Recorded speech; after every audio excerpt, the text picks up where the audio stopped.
Hi friends, നമ്മളിന്ന് Kullu Manali ട്രിപ്പിൻ്റെ second day ആയിട്ട് പോകാൻ പോകുന്നത് സോളൻ വാലിയിലേക്കാണ്. നമ്മൾ രാവിലെ എണീറ്റ് റെഡിയായി 9 മണിയായപ്പോഴത്തേക്ക് നമ്മുടെ ഡ്രൈവറും ക്യാബും 9 മണിയായപ്പോഴത്തേക്ക് അവിടെ എത്തിയിട്ടുണ്ടായിരുന്നു. നമുക്കിന്ന് ബ്രേക്ക്ഫാസ്റ്റ് ഹോട്ടലിൽ നിന്ന് തന്നെയായിരുന്നു പറഞ്ഞിരുന്നത്. നമുക്കതിൽ ഈ പാക്കേജിനകത്ത് ഇൻക്ലൂഡ് ആയിരുന്നു ബ്രേക്ക്ഫാസ്റ്റ്. രാവിലെ അപ്പോഴൊന്ന് ബ്രേക്ക്ഫാസ്റ്റും കഴിച്ച് ഞങ്ങൾ രാവിലെ 9 മണിയായപ്പോൾ ഹോട്ടലിൽ നിന്ന് യാത്ര പുറപ്പെട്ടു. ഇന്നൊരു ഫുൾ ഡേ നമ്മൾ സോളൻ വാലി തന്നെയാണ്. ഇന്നൊരു ഫുൾ ഡേ കാണാനുള്ള കാര്യങ്ങളും ആക്ടിവിറ്റീസും എല്ലാം സോളൻ വാലി തന്നെ ഉണ്ട്. നമ്മൾ ഈ സോളൻ വാലി വന്നിറങ്ങി കഴിഞ്ഞാൽ അവിടുന്ന് മുകളിലേക്ക് നമുക്ക് പോകേണ്ടതായിട്ടുണ്ട്. സോളൻ വാലി വരെ അവർ നമ്മളെ കൊണ്ടിറക്കത്തുള്ളൂ. മുകളിലോട്ട് പോകുന്നത് നമ്മുടെ പാക്കേജിലുള്ളതല്ല. അത് നമ്മൾ എക്സ്ട്രാ നമ്മുടെ കയ്യിൽ നിന്ന് ക്യാഷ് കൊടുത്ത് വേണം മുകളിലോട്ട് പോകാനായിട്ട്. നമ്മുടെ കയ്യിൽ നിന്ന് അവരന്ന് 4000 രൂപയാണ് വാങ്ങിയത്. പലരുടെ കയ്യിൽ നിന്ന് പല റേറ്റാണ് വാങ്ങിക്കുന്നത്. അപ്പോൾ അതുപോലെ തന്നെ ഞങ്ങൾ പോകാനായിട്ട് ഹോഴ്സ് റൈഡാണ് തിരഞ്ഞെടുത്തതും. നമ്മൾ സോളൻ വാലി വന്നിറങ്ങുമ്പോൾ തന്നെ താഴെ 1-2 ഏജൻറ്റുമാർ കാണും. അവരുമായിട്ട് സംസാരിക്കുമ്പോൾ നമുക്ക് ബാർഗിൻ ചെയ്ത് കുറച്ചൊക്കെ കുറയ്ക്കാവുന്നതാണ്. നമുക്കെന്തായാലും 4000 രൂപയ്ക്കാണ് കിട്ടിയത്. പിന്നെ എന്താണ്ട് ആ വടി ചാരി വെച്ച് വിൽക്കുന്ന കണ്ടോ, അതായത് നമ്മൾ മുകളിലോട്ട് പോകാനായിട്ട് നമുക്ക് കയറാൻ ഒരു ബാലൻസിന് വേണ്ടി ആൾക്കാർ അവിടെ ഇരുന്ന് വിൽക്കുന്നതാണ് ആ വടി. ചിലവരാണെങ്കിൽ ആ വടി വാങ്ങി അത് കുത്തി പതുക്കെയാണ് മേലോട്ട് കയറുന്നത്.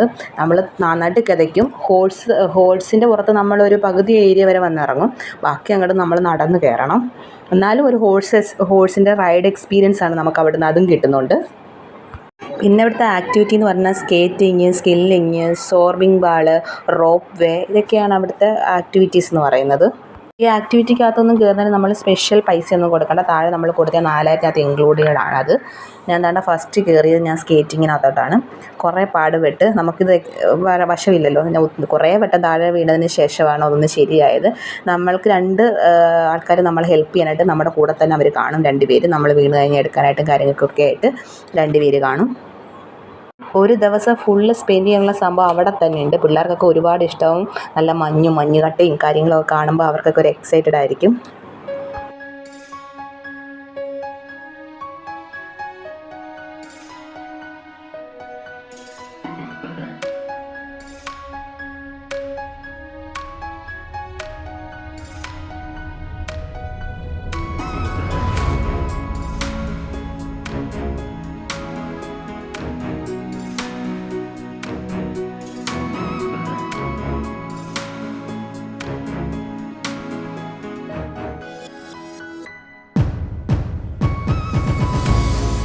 കുട്ടികൾക്ക് ഇത് പറ്റാത്തതുകൊണ്ട് കുട്ടികളെ ഇത് കയറ്റത്തില്ല. പിന്നെ ഞങ്ങൾ ഫോട്ടോ എടുക്കാൻ വേണ്ടി അതിനകത്ത് കയറ്റി നിർത്തി ജസ്റ്റ് ഒന്ന് ഫോട്ടോ എടുത്തു. അത് കഴിഞ്ഞ് ഞങ്ങൾ അടുത്ത ആക്ടിവിറ്റിയിലേക്ക് പോയി. ഇതിലൊക്കെ ഒരു വട്ടം അവർ നമ്മളെ കയറ്റത്തുള്ളൂ. ഒറ്റ വട്ടത്തെ സംഭവമേ ഉള്ളിത്.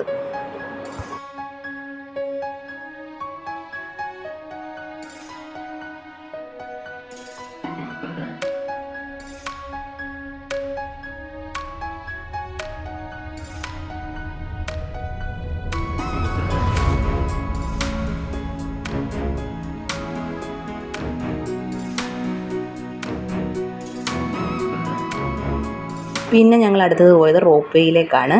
എന്നെയും മോളെയും കൂടെ ഒരു ഇതിൽ തന്നെയാണ് വിട്ടത് അവർ, കുഞ്ഞുമോള് ചെറുതായതുകൊണ്ട്.